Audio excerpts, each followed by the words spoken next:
खोनासं गोबाव समनि बुंनो थानाय आंनि गोसोनि राव। नों सिगां जेरैमोन ना, दा नों बे नोजोराव गैलिया।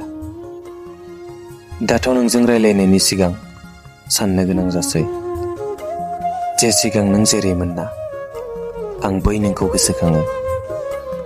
बेस्थ'आ आं बै समावबोमोन आरो दाबो, नाथाय फारागा जानांगौ बेसो फैबाय जे नोंनि प्रायरिटियानो सोलायबाय। दानिया आं नोंजों रायलायब्लाबो बेबादिसो मोनसै जे आं नोंजों नङा, सोरबा गुबुनजोंसो रायलायदों। बेथ' जाथावनोनो हाया जे नोंनि राव, नोंनि आखु बेयो नोंनि बादि नंलिया। आं माबा मोनसे बुंनोब्लाबो दा नोंखौ सोंनांगोनसो नामा? नोंथ' बेसोमोन जायनि सिगाङाव आं गासैखौबो सावरायोमोन। मानोना दाथ' नोंनि बै फिननायखौबो मोनसे फर्मेलिटि बादिसो मोनो। दायो आं बेखौनो बुंगोन जे नों सिगांनि महराव फैफिननो हागोन ना? नों गावखौ नों खालामफिननो हागोन ना?